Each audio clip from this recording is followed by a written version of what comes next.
Três. Joia.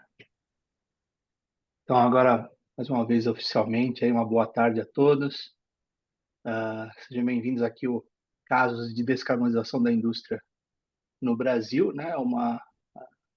Eu sou André Ferrarese, eu coordeno o grupo de trabalho na MEI de descarbonização e na Tupi, onde eu trabalho, eu sou responsável por pesquisa e desenvolvimento. Esses webinários, né, então, como eu disse, foi uma iniciativa criada no Grupo de Trabalho de Descarbonização da MEI, a MEI, que é a Mobilização Empresarial pela Inovação, da Confederação Nacional das Indústrias, a CNI, e o intuito, né, desses webinários é garantir que a gente tenha um ciclo de aprendizado pela experiência da indústria, né? Esse, inclusive, hoje aqui, contando com o Vinícius Dinucci, que é executivo de inovação e emissões zero da Embraer, né? Ele vai falar um pouquinho mais, né, dessas iniciativas da Embraer no caminho da descarbonização, né?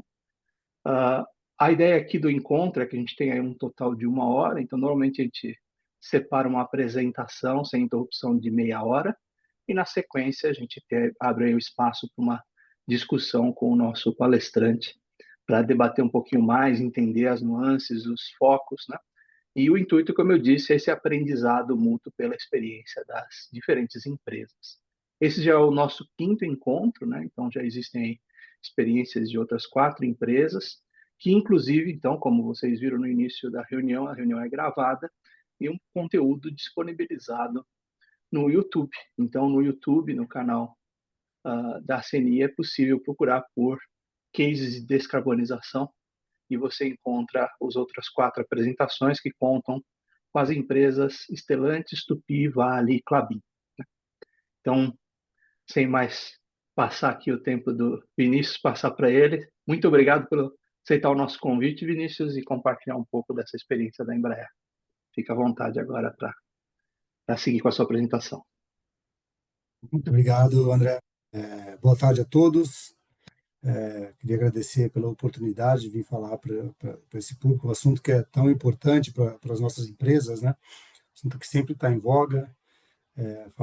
O mundo passa, os governos entram, os governos saem, mas o mundo não para de aquecer, né? Então, assim, essa é uma realidade, a gente nunca vai conseguir fugir dela, então é muito importante essa iniciativa da MEI, de manter essa conversa, manter esse bate-papo e essa abertura para a gente compartilhar e aprender uns com os outros, né? Então, muito importante e é um prazer realmente estar aqui, podendo compartilhar as iniciativas da Embraer e a gente poder juntos crescer nessa frente de descarbonização.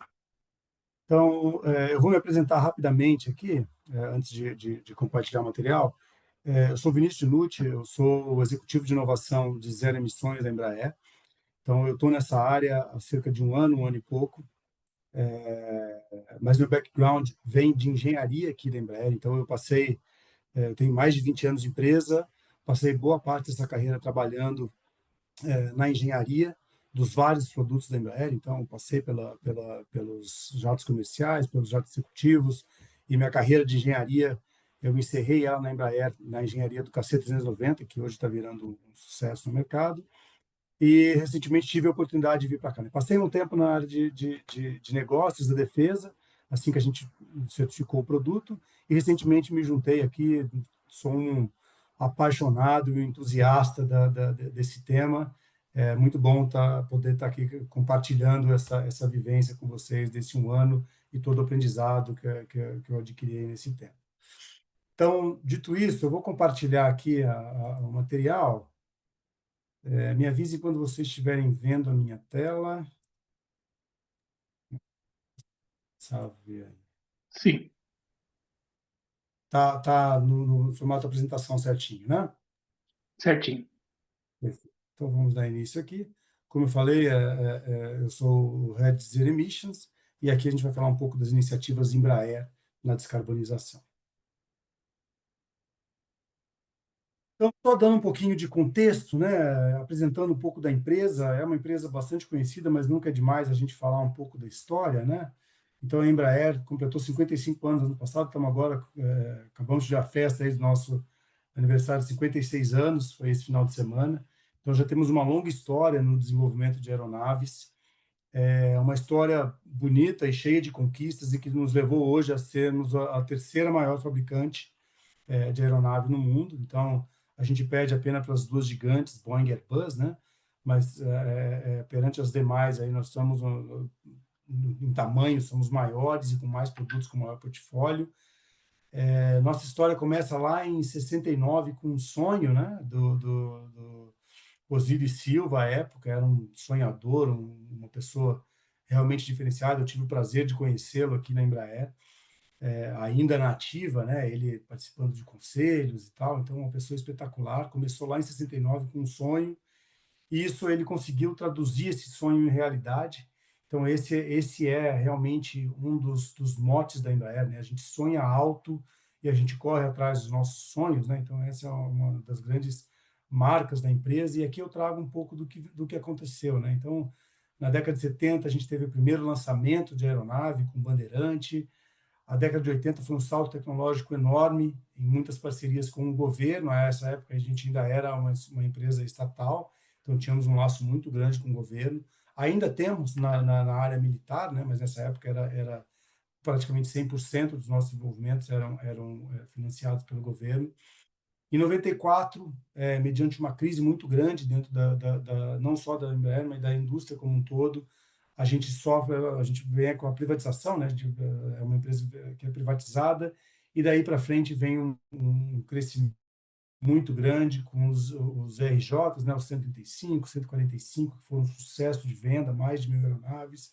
Depois veio o 170, 190, aí já em 99, e aí desde lá a gente entrou no mundo executivo, crescemos ainda mais no mundo militar com a 790, e mais recentemente aí temos o lançamento da IVE, né, que é o nosso futuro. Nós vamos falar um pouco aqui do projeto, mas aí a gente olhando nesse futuro e sempre buscando essa inovação, né? Está muito no core da empresa essa inovação, essa visão do futuro e essa garra por ter algo diferente, algo inovador. Aqui, como a Embraer está disposta no mundo, né? Então o nosso core é aqui no Brasil, mas nós temos plantas espalhadas pelo mundo inteiro. Nos Estados Unidos, a gente tem a produção dos nossos jatos executivos acontecendo lá. Aqui no Brasil fica a produção dos comerciais e do militar. Mas temos escritórios na Europa, em Portugal, na Irlanda, na Holanda, um dos nossos maiores na Europa, na França, Singapura. Aí são mais escritórios de apoio à venda e alguns de suporte. E é importante esse dado, né? A cada 10 segundos decola um avião brasileiro no mundo. Isso é muito legal, é um número que nos enche de orgulho, né? Então, a gente está aí, tem realmente uma presença global, não só com os nossos produtos, mas também com as plantas da empresa. Aqui é como a empresa está dividida, então eu falei um pouco aí quando me apresentei, né? Temos os jatos comerciais, que são os grandes jatos da Embraer, que hoje o carro-chefe é o E2, 195 E2. Temos os jatos executivos, que a gente vem do Phenom 100, que é um pequenininho, até o Praetor 600, Legacy, que são aviões já maiores, né? E já com uma frente, com uma posição de mercado muito estratégica e muito importante. Temos na defesa muitos produtos que passaram pela mão da Embraer, muitas modernizações e tal de produtos antigos, mas temos produtos de core Embraer, que é o nosso Super Tucano, que é um sucesso de venda no mundo. Foi recentemente comprado pela Força Aérea Portuguesa. Temos o KC, que virou o queridinho aí da Europa, né? Então a gente está venda atrás de venda, galgando posições aí dentro do solo europeu. Então uma posição estratégica não só da Embraer, né? Mas do Brasil. Quando a gente fala em produtos militares, tem toda uma visão de governo, não é só uma visão de empresa, né? Então quando a gente coloca uma plataforma brasileira para voar dentro do país europeu, a gente tem uma parceria estratégica entre países, porque nós vamos ficar dependentes um do outro ali por 20 anos, enquanto esse avião estiver operando. Então, tem uma visão muito estratégica da gente ter esse produto aqui na Embraer, né? Então, ele é um produto que ele é compartilhado aí com a Força Aérea, eles são os grandes lançadores, mas que hoje está ganhando muita força aí fora do Brasil. A área de suporte, que dá suporte a todas essas outras unidades de negócio, né? Então, ela é uma presença global, é onde a gente consegue manter os nossos aviões voando. E temos as nossas afiliadas, que são empresas que eu vou mostrar aqui, que a gente faz coisas fora do normal da aviação, né? Então, nós temos a TEC com sistemas embarcados, então a gente fala de sistemas militares junto à TEC, a gente está falando de controle de tráfego aéreo, tem a Tempest com segurança cibernética muito forte no mercado, com bastante também interação com o governo, é a principal empresa que atende o governo brasileiro. A Visiona, falando em espaço e tecnologia, com satélites, iniciativas na área de espaço também. E, mais recentemente, a IVE, que é uma afiliada, ela nasceu aqui como spin-off da minha área, né? O IVE é um avião 100% elétrico, destinado à mobilidade urbana, e ela nasceu aqui na área de zero emissions, por ser um veículo realmente zero emissões. Então, é a mais nova aí das nossas afiliadas. Tudo isso que eu mostrei é possível dado um corpo de engenharia bastante robusto, temos mais de 3.700, esse número já está beirando aí 4.000 engenheiros, dentro do corpo da Embraer, é um número bastante robusto para uma empresa nacional, que o nosso core é realmente desenvolver produtos, né?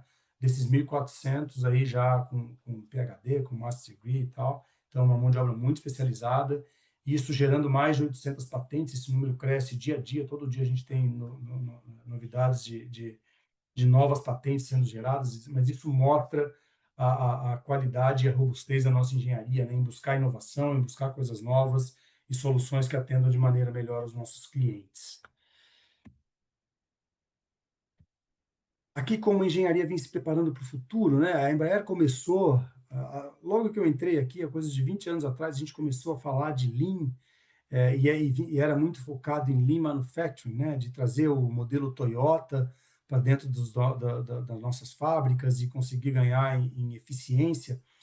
E a Embraer soube muito bem trazer essa que é uma realidade muito fabril de eficiência de produção, realmente a gente conseguiu dar uma cara de ganho de eficiência de desenvolvimento. Então, há 20 anos que esse sistema está implementado dentro da engenharia. A gente começou junto com a manufatura há 20 anos atrás e hoje temos um processo muito robusto e a gente vem a cada produto, a gente vem mostrando isso, né? Então, o E2 foi o produto que foi mais rapidamente certificado no mundo, entre a aplicação do produto com uma autoridade certificadora, no nosso caso aqui a ANAC, né? A gente fez a tríplice certificação, ANAC, FAA e ASA, então a gente conseguiu fazer isso no menor tempo possível, comparado com os outros concorrentes aí no mundo, Boeing, Airbus, Gulfstream. Então, foi um produto que a gente certificou em menos de 5 anos. É assim, algo espantoso para o mundo da aviação, quando a gente fala em você lançar um produto e certificar,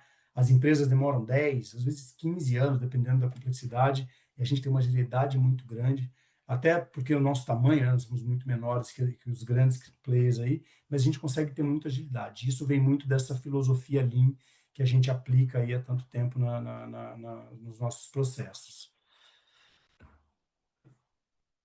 Agora, falando um pouco como a gente se prepara para o futuro, né? E aqui fala um pouco da minha área também, né? Então, a coisa de 5, 6 anos atrás, a Embraer olhou com uma visão estratégica para o futuro e falou: como que eu vou me preparar para as disrupções que estão chegando no mundo, né? A gente está falando aqui de zero emissão, que é a minha área, mas existem outras importantes. Então, a Embraer elenca todo ano quais são os assuntos estratégicos para a indústria da aviação e ela coloca pessoas-chave em posições de vertical que vão fazer o quê? A conexão desse ecossistema mundial com o portfólio Embraer. Então, qual que é meu grande papel aqui, né?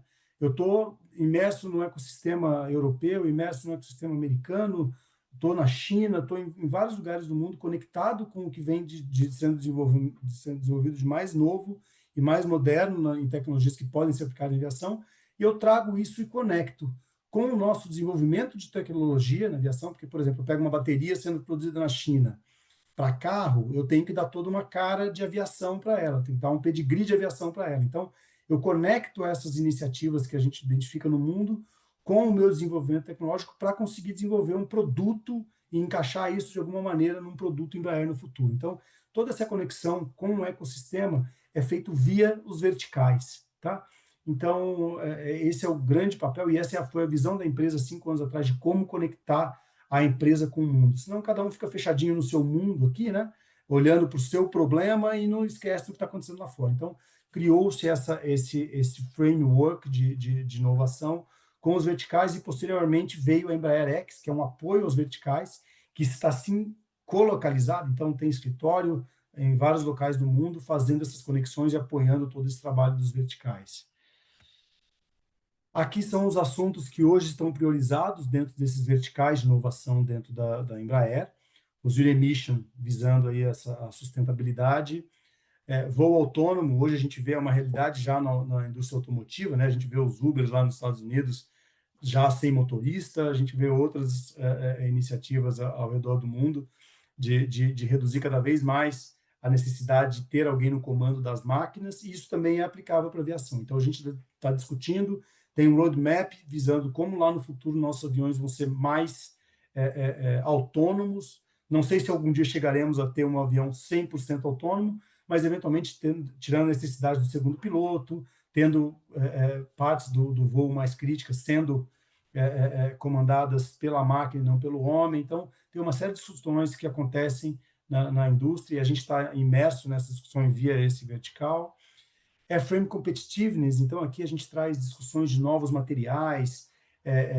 Agora a gente está discutindo muito colocar mais composto dentro dos nossos aviões, um avião mais leve, mais moderno, com impressão 3D virando uma realidade na indústria, como que isso pode ser adaptado para a aeronáutica. Então tem todo um esforço feito na competitividade das plataformas. Indústria 4.0 é como modernizar os nossos processos de industrialização. Artificial Intelligence, isso é a realidade do mundo, né? Está todo mundo interessado e vendo como isso acontece, então também temos um vertical dedicado. E Passenger Experience, isso é algo novo que a Embraer trouxe recentemente para dentro do portfólio dos verticais, é um vertical novo que foi criado, em que a gente olha não só a locomoção, mas a gente olha a experiência do passageiro durante esse trajeto. Então, como que o passageiro vai interfacear com o aeroporto na hora de fazer o seu check-in, como que ele vai ter mais facilidade de embarcar, de desembarcar, como que ele vai fazer um voo mais confortável, um voo melhor. Então, esse vertical olha toda essa frente, né? Então, também muito importante para a nossa indústria. E aí a gente vai fazer um mergulho, que é o grande objetivo de hoje, no vertical de zero emissões, que a missão é prover soluções mais sustentáveis para os nossos produtos, para o nosso portfólio. Antes de falar de produto, né, que é o core, que é onde a gente contribui mais com as emissões do ponto de vista Embraer, né? A gente tem as emissões aqui diretas, indiretas, mas o grande core, onde a gente tem mais emissão, são nos nossos produtos que estão voando ao redor do mundo. Mas antes de falar dessa parte, vamos falar um pouco do que a gente faz interno, né? Que é o escopo 1 e o escopo 2. Então, o escopo 1 é o que a gente gera de carbono nas nossas operações, nos nossos aviões. Então, a gente tem campanhas de flight test sendo executadas, né, de ensaios em voo com os nossos aviões. A gente tem voos de produção, antes de entregar o avião, eu tenho que fazer aí 10, 15, 20 horas de voo para garantir que está tudo funcionando. Então, eu tenho toda uma operação que eu rodo com aviões dentro da empresa e que eu estou emitindo carbono nessa operação. Então, como que eu faço hoje para descarbonizar? Eu tenho a visão de uso de SAF dentro dessa operação, porque os meus aviões hoje não são adaptados a combustíveis hidrogênio, eletrificação, são aviões que voam com querosene. Então, como é que eu descarbonizo isso? Eu trago um combustível renovável, né, que é o SAF, que é o Sustainable Aviation Fuel. Ele é o combustível que a gente usa, isso já vem sendo usado desde 21. Infelizmente, não temos SAF sendo produzidos no Brasil. Recentemente, a Vibra importou SAF, agora a gente consegue comprar, mas até então a gente só conseguia usar SAF na nossa planta em Melbourne, onde a gente tem operação, e a gente veio desde 2021 fazendo uso, e a cada ano a gente incrementa esse uso com mais investimentos. O SAF é muito mais caro que o querosene, né? Então isso depende de aprovação, é um investimento que a gente faz em descarbonização também.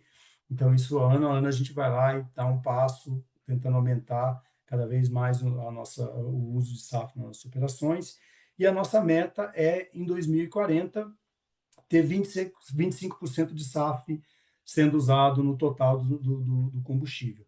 Isso parece uma meta não muito arrojada, né? Mas quando a gente olha a disponibilidade do SAF, 25% é um volume enorme. Assim, a indústria não prevê hoje ter 25% até lá.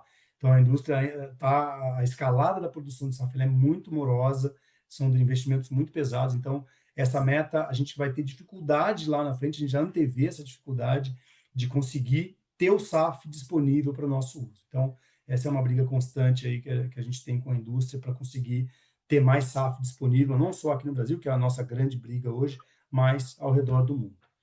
E no escopo 2, que são as emissões aí diretas, a energia que a gente usa para produzir os aviões, para rodar os nossos escritórios, isso a gente tem um plano de uso de 100% de energia renovável até 2030, isso a gente tem um plano que a gente segue à risca, todo ano com novos investimentos, eu vou discutir um pouco mais à frente. E o escopo 3, que aí sim é onde a gente tem a maior contribuição, que são nos nossos produtos. O que a gente faz com os nossos produtos, visando a nossa meta de ser o net zero, né? ter o net zero em 2050. Então, a gente vai discutir um pouco de SAF, vai discutir ganhos de eficiência, são as frentes que eu trabalho, e novas tecnologias, eletrificação, hidrogênio, etc. Aqui é só um detalhamento do que a gente já vem fazendo nas nossas plantas, né? Muito focado em escopo 2. Então, a gente já já está trabalhando com energia renovável nas nossas plantas. Então, temos já painéis solares instalados na nossa unidade de Melbourne. E estamos cotando para instalação no Brasil e em Portugal. Isso deve acontecer nos próximos anos. Isso a gente está aí rodando todo o processo para que isso aconteça nos próximos anos. Como eu falei, o SAF, né, a gente já está usando 3, temos a meta de 25 até 2040, e também a troca por biometano, também estamos buscando trocar todo o uso de gás por por energia renovável, né, através do biometano. Então, tem um plano muito grande, tem muito investimento, muita coisa acontecendo. Eu não quis ser exaustivo aqui, né? Mas tem muita coisa, e a gente tem até 2030 a meta de colocar todas as nossas plantas com 100% de energia renovável e 25% do uso do SAF para o nosso escopo 1. Agora nós vamos entrar um pouco na discussão principal para a aviação, que é como descarbonizar o setor, como descarbonizar os produtos, né? Então, essa é uma visão até um pouco defasada, mas a gente não tem uma visão nova, ela deve sair até o final do ano, uma visão da TAG sobre a descarbonização no setor aéreo. Então, aqui por tecnologia, né? Então, a gente tem novas tecnologias que são hidrogênio, eletrificação, novas tecnologias de propulsão, basicamente, que devem contribuir aí com 12% da descarbonização do setor.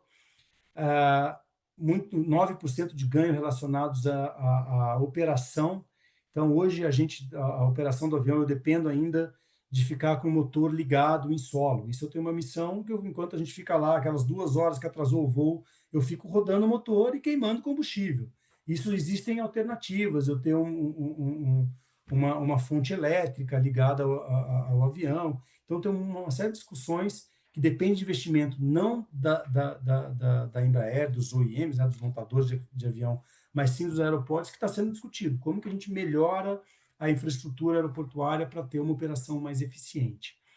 Aí o SAF, né, que é o Sustainable Aviation Fuel, que é um grande contribuidor para a descarbonização do setor, com 70%, e a compra direta de crédito de carbono, que ela vai acontecer, né? A gente não tem dúvida, vai ficar um delta que nós não vamos conseguir descarbonizar, porque o nosso ciclo, o ciclo dos aviões, ele é muito longo. Os aviões, uma vez vendidos, eles ficam 20 anos no mercado, né? Então, quando a gente conseguir ter um avião a hidrogênio, por exemplo, ele só vai substituir um avião a querosene depois de 2050.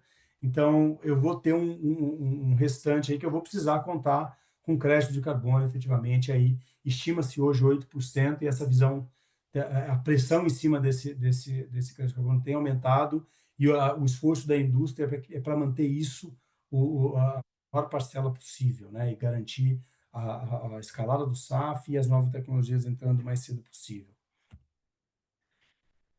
Aqui, como eu falei, né, o que eu busco são essas tecnologias sustentáveis, e isso de várias maneiras, né? Então, eu tento trazer a visão para dentro da engenharia, do que a engenharia precisa aprender para integrar novos sistemas, para desenvolver novos sistemas, a gente tem uma força muito grande para fazer parcerias com universidades, com outras empresas nesse mundo de sustentabilidade. Tem várias startups ao redor do mundo, então a gente mantém um radar muito em cima dessas startups, que é de lá que vem as grandes disrupções, né? Os grandes quebras de paradigma. A indústria geralmente é mais conservadora, as startups são mais arrojadas, então a gente tem um olhar muito grande para startups. Então eu sempre estou buscando essas conexões e trazendo startups para mais próximo da empresa e sempre buscando parcerias com governos, com entidades governamentais, buscando realmente funding para nossos orçamento para os nossos desenvolvimentos. São desenvolvimentos muito custosos, de altos investimentos e com alto risco. A maioria das tecnologias que a gente está trabalhando hoje não vai realmente render nada, não vai virar nada, mas a gente tem que estudar 10 para que uma, duas lá na ponta do funil dê certo. Então, esse risco é compartilhado. O BNDES e FINEP são parceiros importantíssimos da Embraer nessa frente, e eles estão muito juntos na sustentabilidade. A gente conseguiu aprovar ano passado um investimento enorme da FINEP, mais de 100 milhões de reais, em desenvolvimento dessas tecnologias futuras. Então, é algo que a gente sempre busca, está sempre muito próximo aí dessas entidades também, buscando acelerar o desenvolvimento. Aqui na agenda, né, o que a gente está olhando hoje para descarbonizar o setor? Então, a gente está buscando sempre sistemas mais eficientes. Então, hoje, a gente tem o sistema de ar-condicionado do avião. A gente quer sistemas que consumam menos energia. A energia que vai para o ar-condicionado, ela vem da queima de combustível. Eu não tenho de onde tirar essa energia em voo. Então, eu vou lá, queimo combustível, tiro a energia do motor e jogo o sistema de ar-condicionado. Então, o sistema de ar-condicionado que consuma menos energia é extremamente importante. Então, esse é muito core da empresa, a gente sempre buscou isso, mas a gente intensifica isso quando a gente está falando de descarbonização. Então, o investimento nessa área aumentou muito, buscando esse ganho aí de redução de carbono. O SAF, como eu já falei, tem muita energia sendo gasta no assunto. A eletrificação, que é o EV, é o nosso grande lançamento aí do primeiro veículo 100% elétrico, mas temos outros aí, eu vou mostrar um pouco esse roadmap futuro. Hidrogênio, que é o grande combustível zero emission mesmo, né? A gente consegue ter um combustível que a queima do hidrogênio ela gera água no final, então isso é o sonho de todo mundo, né? Mas tem dificuldades enormes do ponto de vista de tecnologia para chegar lá, então a gente está estudando, estamos desenvolvendo isso também. Non-CO2 emissions, que não é direto CO2, mas também tem uma contribuição enorme para o aquecimento global. Então, a gente também tem iniciativas muito grandes aqui em relação às emissões de gases não CO2, que causam aí particulados, formação de gelo na atmosfera. E tudo isso vem permeado, que é o Beyond Technology, né? Todo esse trabalho vai muito além só da tecnologia, porque depende de eu ter a infraestrutura pronta. Por exemplo, hidrogênio, hoje eu não tenho como lançar um avião hidrogênio. Eu até poderia, se eu falar de tecnologia embarcada no avião, mas eu não tenho hidrogênio disponível no aeroporto. O hidrogênio ele é criogênico, né? Então você está menos 270 graus disponível no aeroporto. Então, imagina a energia que não consome para fazer isso. É muito caro, é muito difícil. Então, tem todo um trabalho que a gente faz com todo esse ecossistema para garantir que vai estar todo mundo pronto e que quando eu tiver um produto a hidrogênio, eu vou ter toda essa infraestrutura pronta, né? Aí eu vou dar o exemplo do carro elétrico no Brasil. A gente trouxe um monte de carro elétrico e a gente não tem onde abastecer tudo isso. Então você não consegue fazer uma viagem longa, você não consegue fazer, tá muito restrito o uso, porque você não tem infraestrutura. Então a indústria caminhou muito mais rápido que a infraestrutura. Na aviação a gente não pode, isso não pode acontecer, os investimentos em produtos são muito altos. Então, se acontece isso, a gente quebra a indústria. Então, a gente tem que fazer esse acompanhamento, tem que estar muito certo quando tudo acontece, né? Então, regulamentação, viabilidade econômica dos produtos, tudo isso é acompanhado muito de perto também dentro da agenda do vertical de inovação. Aqui, como que esses produtos, como que essas tecnologias se enquadram no tamanho dos aviões, né? A gente vê, pô, agora eu tenho um avião elétrico. Mas por que eu comecei com um aviãozinho desse tamanho e não comecei com um avião grande, né? Porque hoje eu tenho um problema de densidade de energia que eu consigo carregar na bateria. Então, só para a gente ter uma ordem de grandeza, o carro, o avião, precisa de 10 vezes a quantidade de energia que um carro precisa para fazer um trajeto. Então, se o carro precisa de 1 kW para carregar ele tantos quilômetros, um avião do mesmo peso vai demandar 10 quilowatts. Eu preciso de 10 vezes a energia. Porque o voo, eu luto contra a gravidade, né? Vou fazer uma conta boba aqui, mas o voo eu estou voando contra a gravidade, que é 10 vezes a força que eu tenho do peso. Então, não é exatamente isso, mas dá uma ordem de grandeza, né? Então, é muito mais complexo eu voar do que eu botar um carro. Por isso que a bateria hoje é uma realidade para o carro, mas eu não consigo escalar ela para aviação, a não ser para veículos pequenos como o eVTOL, que tem hoje um alcance limitado aí de 100 quilômetros. Eu não consigo ir muito além disso.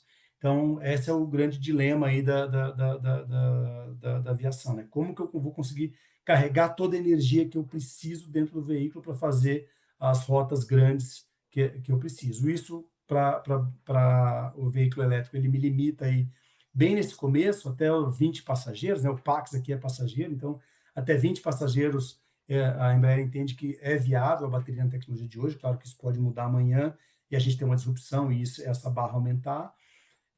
Quando a gente fala de híbrido elétrico, eu posso ir um pouco além disso, mas também não é muito além. Eu vou até lá aos 50, 50 e poucos passageiros.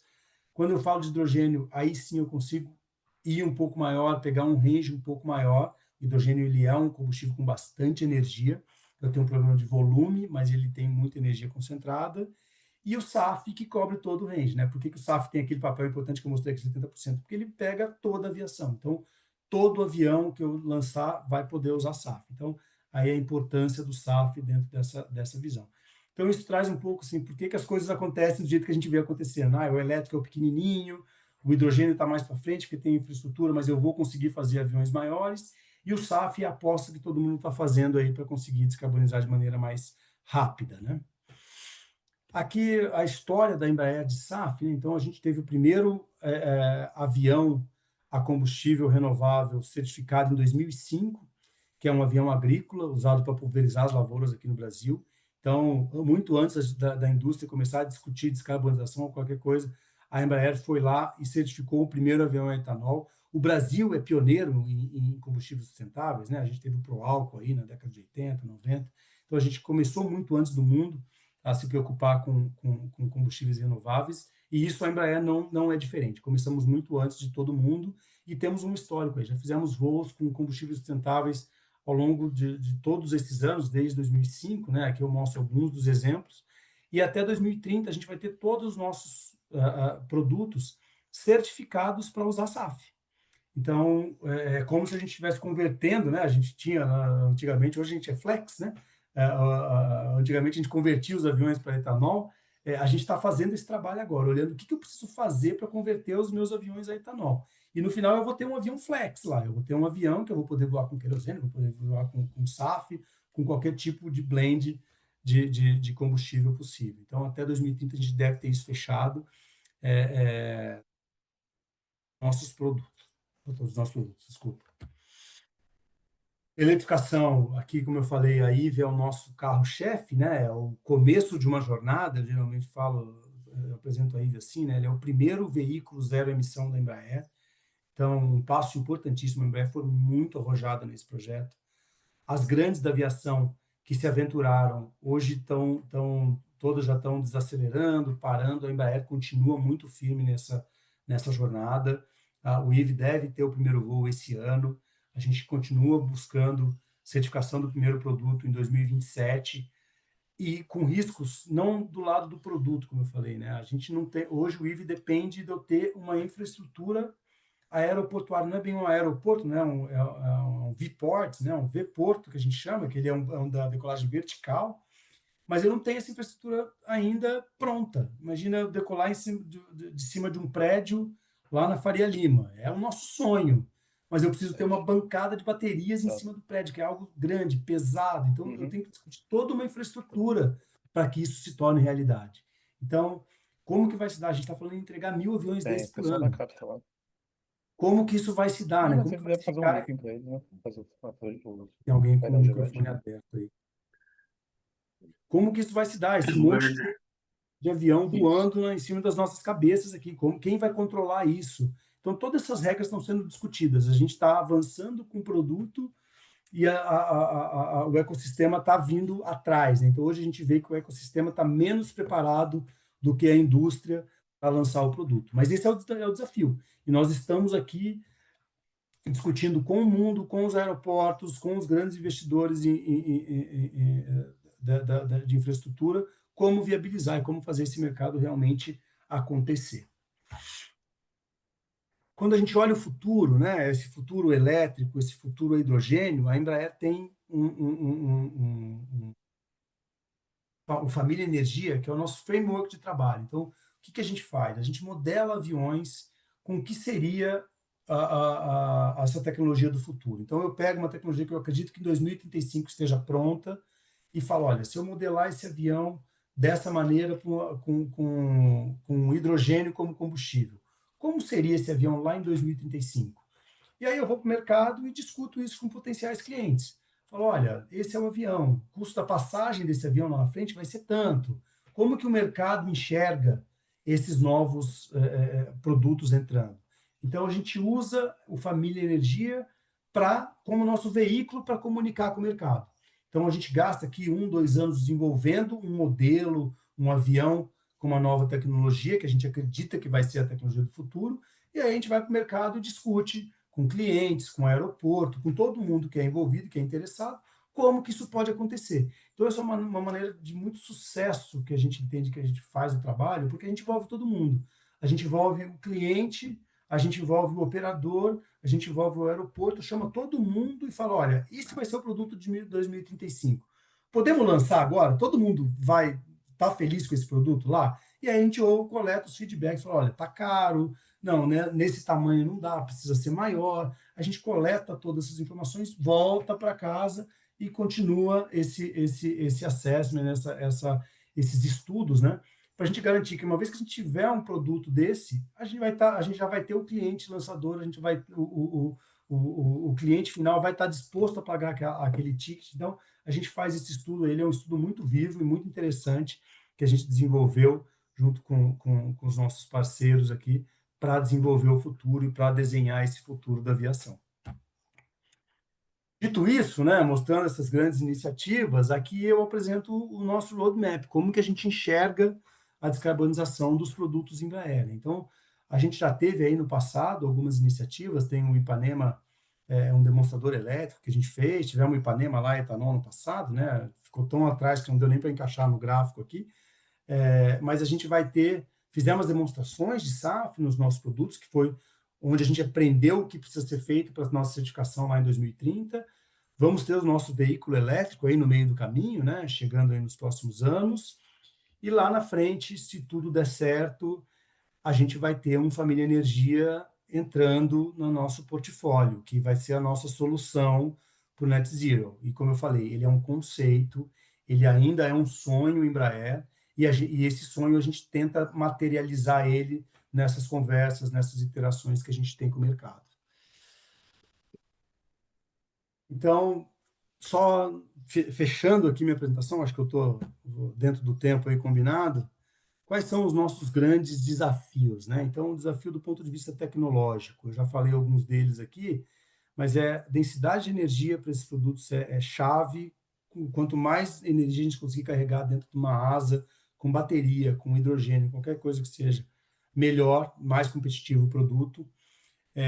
Como que eu carrego um combustível tão inflamável quanto o hidrogênio e a menos 270 graus dentro da asa de um avião? Isso traz uma complexidade enorme, então tem questões de segurança envolvidas, é muito importante como a gente vai conseguir fazer isso. Tem discussões de high voltage, a gente os aviões que a gente voa hoje, eles voam com 28 volts, em alguns sistemas muito específicos 115. Nós estamos indo para 1000 volts. Então, muda completamente a maneira de trabalhar. Então, a gente está desenvolvendo o futuro, olhando lá para 2035, 2040. Como que esse avião vai estar lá? Que vai estar com 1000 volts embarcado. Isso muda completamente o comportamento dos sistemas elétricos. Então, a gente está desenvolvendo isso junto com os nossos parceiros. Sistemas de gestão de calor, principalmente quando eu falo de hidrogênio, os sistemas são muito ineficientes, então eles geram muito calor, em vez de gerar potência, eles geram calor, eu tenho que me livrar desse calor de alguma maneira, então é um sistema muito complexo para o avião, muito pesado. E, como eu falei, tem sempre a busca pelo sistema mais eficiente, o ar-condicionado mais eficiente, sistema de anti-ice mais eficiente, que é isso. Ele não traz o mesmo ganho de eu trocar o querosene pelo hidrogênio, né, que é o zero emissão, mas ele tem uma contribuição, sim, muito importante para as plataformas, porque o SAF, como a gente viu lá, é ele que vai cobrir a grande maioria das plataformas. Então, é importante realmente eu continuar ganhando eficiência nos nossos sistemas. A parte da economicidade, né? Então, tudo isso tem que fazer sentido, tem que ter alguém disposto a pagar quanto vale esse ticket no final das contas. O mercado é o mercado, nós estamos na indústria, né? Então, todos aqui entendem muito bem o que eu estou falando. Quando a gente vai para a academia, as pessoas não entendem muito bem. Quando eu estou apresentando para os parceiros de academia, esse conceito ele é mais fluido, né? Mas para a gente aqui, se não tem alguém pagando o quanto vai estar lá na frente, não faz sentido desenvolver. Então, a gente acompanha muito de perto. E as questões regulamentais também, que são muito importantes. Como eu falei, o IVE está pronto e a regulamentação não está pronta. Como que a gente lida com isso? Não adianta só eu olhar para o meu umbigo e fazer a minha parte. Eu tenho que movimentar todo o ecossistema, eu tenho que movimentar todo mundo, tenho que pegar na mão da ANAC, da EASA, do governo brasileiro, que saiu recentemente com a lei do combustível do futuro. A Embraer estava envolvida discutindo lá dentro com o governo como que essa lei deveria ser aplicada no Brasil para viabilizar. Então, a gente tem todo esse trabalho, além do desenvolvimento desse advocacy, né, desse negociar com todos o ecossistema a viabilidade da sustentabilidade. Esse é o material que eu preparei para vocês hoje. Obrigado pelo tempo, fico disponível para questionamentos, debates. Aí volto a palavra Poxa, para muito você. legal, Vinícius. Parabéns aí pelo material, sempre impressionante. E fica aberto, acho que a chance, né, de talvez quem tiver alguma pergunta, tanto pode endereçar a pergunta no chat, a gente conduz aqui, ou levantar a mão e a gente vai chamando aí para conectar aí. Enquanto o pessoal vai se aquecendo, eu faço uma pergunta. Você falou de densidade energética, Isso. sempre vem a pergunta de algum estudo de energia nuclear. É um tema que vocês têm acompanhado? Para a aviação, ela não tem uma aplicação muito óbvia, tá, Ferrarese? A É, gente não olha nuclear embarcada, pelo peso, né? o peso dela inviabiliza. Eu não tenho dúvida que é uma solução linda, né, do que a gente Submarino, navio, né? mas aí as aplicações mais em submarinos, em navios, ela é mais viável pelo peso realmente da solução. Hoje não tem, eu desconheço algum desenvolvimento de avião com nuclear, mas vou pesquisar. Talvez tenha alguém olhando aí no mundo militar, que o mundo militar é mais arrojado, né, nesses movimentos, vou É. dar uma pesquisada, mas eu realmente desconheço. Se o pessoal já tem medo de ter uma usina nuclear, imagina andar numa usina nuclear. Andar no museu nuclear, imagina. E é muito engraçado, né? A aviação, para esses assuntos, a gente acompanha muito a automobilística, né? Você vê, desenvolve a bateria para automobilística, porque a escala da automobilística é outra, né? Então, assim, é muito difícil Certo. a gente desenvolver algo, primeiramente, dentro da aeronáutica. Então, geralmente, as coisas acontecem, olha, eu estou falando para essas questões mais de propulsão, né? Como a escala da automobilística é muito maior, você tem esses grandes desenvolvimentos na automobilística, a gente acaba pegando isso lá na frente. A eletrificação é um caso, o hidrogênio também, né? Os dois casos que a gente vê mais emblemáticos, o carro está bem à frente da aviação.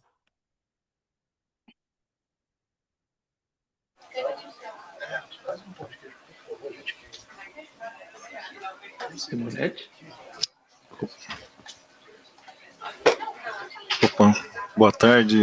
Vinícius, você poderia nos falar especificamente se você tem algumas ações no escopo 3 com relação à cadeia de fornecedores, né?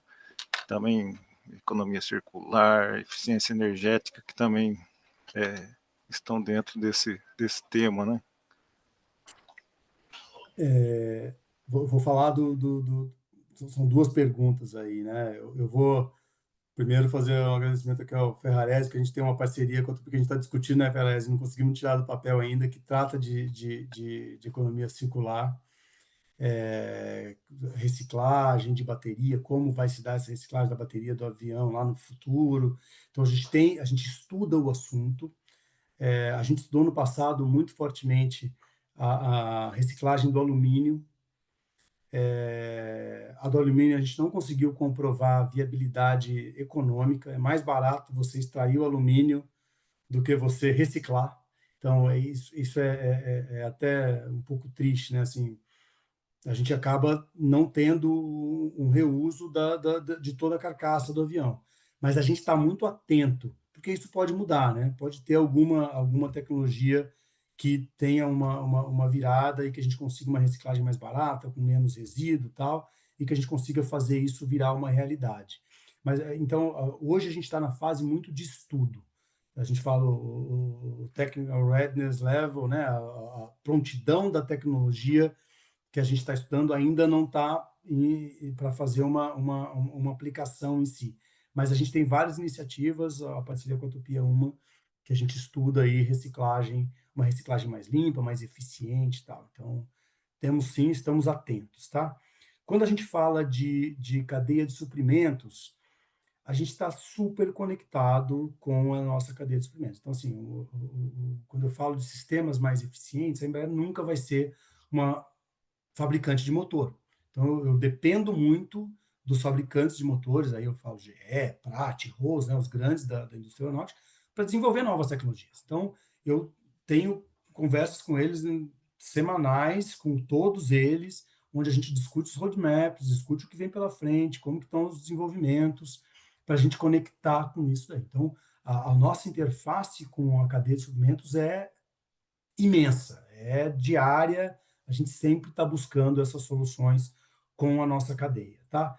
E isso em todos os aspectos. Eu estou falando de motor aqui, mas desde o parafuso mais leve do rebite, que eu consigo tirar gramas do rebite lá. Quando eu falo um avião, eu falo de usar 20 mil rebites.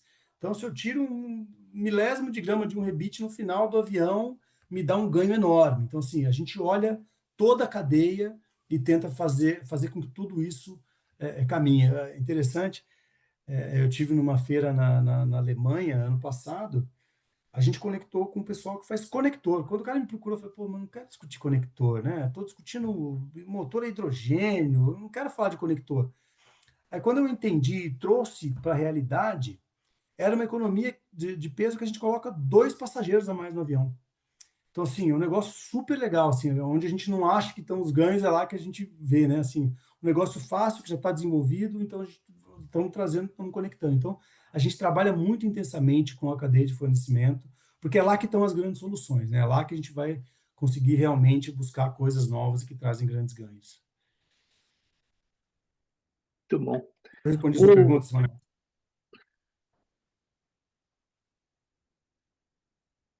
Acho que entendeu, sim. Então, basicamente, Vinícius, você comentou sobre o desafio da economicidade, né, das soluções. Você traçou um roadmap, né? Nesse seu roadmap, você tem uma expectativa de custo do carbono? Que ele precisa evoluir para que o roadmap se realize nesse tempo que você está prevendo? Assim?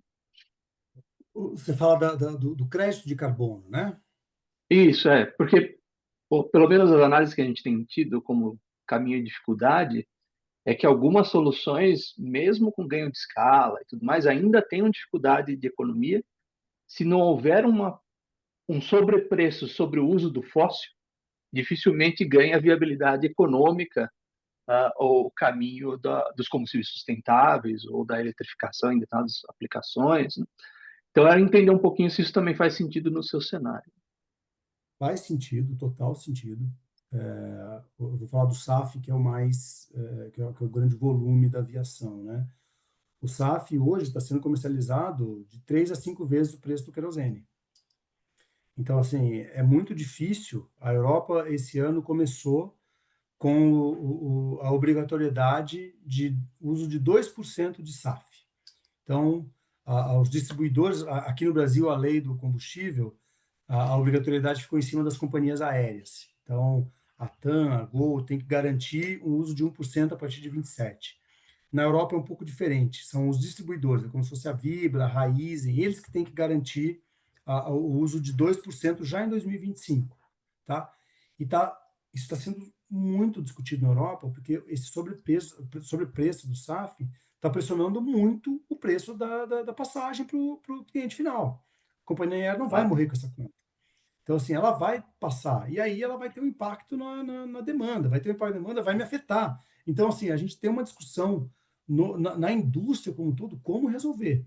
E é fato, né? A indústria de carbono tem aí os seus incentivos que tiveram seus méritos, né? Mas tem que ser discutido, porque hoje, sem um incentivo similar dentro para a descarbonização, vai ser muito difícil a gente vencer essas barreiras. Por isso, é muito importante a gente, como indústria, trabalhar juntos, né? E isso dentro da indústria aeronáutica, via IATA, via outros ICAO. A gente tem discussões muito acaloradas sobre isso, né? Pô, como que a gente vai fazer esse negócio acontecer em escala global e que seja viável economicamente? Então, é uma preocupação, e o que a gente faz, tá, é tentar se organizar dentro da nossa indústria. Então, dentro da aviação, existem organizações fortíssimas, como eu falei aqui, IATA, ICAO, onde essas discussões são feitas e as propostas são criadas, levadas para os governos e tal. Então, tem muito debate nesse sentido e é fato, tá, Ferrez? Se a gente não tiver uma política pública adequada, fica muito difícil da gente implementar as soluções de descarbonização. Ótimo ponto. Obrigado pela pergunta. O Robertson, acho que na mesma linha do SAF, faz uma pergunta aqui no chat, né? Sobre o tipo, né? As fontes do SAF, né? Porque muitas vezes a gente acompanha no ambiente internacional alguma discussão que às vezes parece mais geopolítica do que técnica, que é aquela preocupação da competição com comida e do biocombustível, né?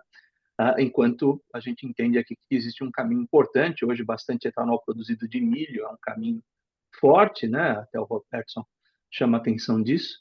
Comentar um pouquinho como você tem visto esse debate das diferentes opções de SAF, né? E principalmente essas que utilizariam aí uma competição, uma competitividade brasileira diferenciada. Obrigado pela pergunta, ótimo ponto. A gente tem duas grandes frentes aqui, né? Então, dentro da União Europeia, existe ainda uma discussão desse uso da terra, né? Pô, você vai plantar cana-de-açúcar e vai deixar de plantar arroz e feijão. Então, a gente faz um trabalho muito grande dentro da União Europeia para convencê-los de que isso não é verdade, que a gente aqui não está deixando de plantar comida para plantar cana-de-açúcar. Então, a gente leva números, a gente faz uma conversa, e quando eu falo a gente, não é só a Embraer engrossa o couro da indústria, né? Porque existe uma visão muito clara dentro da indústria da importância disso acontecer. E aí tem uma questão de política por trás, de governo por trás, né? Não basta a indústria estar convencida de algo, porque existem questões de segurança energética, existem outras questões que estão por trás de todo esse debate que precisam ser levadas em consideração. Mas a gente faz um trabalho muito grande em relação a isso. Vou dar um exemplo, né? A gente recentemente, dentro da ICAO, teve uma discussão sobre o milho americano versus o milho brasileiro. A gente aqui tem 2 safras no ano, então a pegada de carbono do nosso milho e, consequentemente, do nosso etanol de milho é muito menor do que o etanol, o SAF americano. Então, esse é um debate que a gente tinha dentro da ICAO, a Embraer, junto com o governo americano. O ICAO é um órgão da ONU, né, para aviação. Então, lá dentro da ICAO, eu sou representante da Embraer lá dentro, a gente estava muito coordenado com o governo brasileiro em cima desse debate. A gente não é um player chave, mas a gente, como eu falei, engrossa o couro. Então, junto com o governo brasileiro, a gente conseguiu vencer essa batalha lá dentro da ICAO. E hoje o SAF brasileiro ele tem um crédito de carbono melhor do que o SAF americano, que vem do etanol de milho. Então, essas são brigas constantes. Agora nós estamos numa briga muito forte também dentro da ICAO, dentro da União Europeia, para o book and claim. Book and claim é você desassociar o uso do combustível líquido do crédito de carbono. Então, o SAF produzido no Brasil pode ser consumido aqui no Brasil e o crédito de carbono desse SAF ser vendido para alguma empresa europeia. Isso facilita muito, porque a gente tem uma capacidade enorme de produção de SAF no Brasil. Só que para eu produzir aqui, botar isso num navio, transportar até a Europa, eu vou encarecer, vou encher esse SAF de carbono e vou vender muito cara para o cara que está precisando de SAF lá e não tem. Então, a gente está numa frente discutindo esse Book and Claim, de como viabilizar essa solução em nível mundial. Então, isso é um ponto que a Embraer faz o advocacy. A gente está junto, discutindo. Então, eu tive um painel na ICAO agora em julho, fui lá discutir junto com o embaixador brasileiro lá quais são o potencial desse Book and Claim para destravar investimentos de SAF. Então, a gente está muito antenado e é grande parte, quando eu trouxe aquele lá que é além da tecnologia, né, é muito disso, é muito dessa visão de trazer esses tópicos e essas discussões para o fórum adequado, né, porque a gente precisa levar isso para os tomadores de decisão. Então, isso é muito importante, a gente tenta coordenar muito isso com o governo brasileiro para apoiar nessas iniciativas. Muito bom, Vinícius. Poxa, excelente discussão e temas muito relevantes e que tem participado, inclusive, parte desses temas em diferentes grupos de trabalho da própria MEI, né? É um tema que tem a ver com tecnologia, mas tem a ver com competitividade também, né? Então, muito interessante e agradeço aí mais uma vez a sua apresentação, Vinícius. Muito interessante e realmente vai ajudar muita gente a se inspirar em outros caminhos para a descarbonização das diferentes áreas industriais do Brasil, né? Muito obrigado, Muito Vinícius. obrigado pela oportunidade, Ferrarese, Zil, pela paciência aí na organização. Enrolei a Zil para mandar material, tal, sempre assim, né, Zil? Mas deu certo no final. Obrigado aí pelo convite, um prazer falar para vocês. E fico totalmente disponível, pessoal. A Zil, o Ferrarese, eles têm meu contato. Se quiserem, Claro. pode pegar. Fico aberto aqui a qualquer dúvida, qualquer conversa, podem me procurar. Maravilha, nós faremos certamente. Legal. Então, mais uma vez, agradeço a Obrigada. todos aí pela apresentação e Obrigada. seguimos aí esperando o próximo evento. Um Muito abraço para obrigado. vocês e tudo de bom. Parabéns pela organização. Obrigado, pessoal.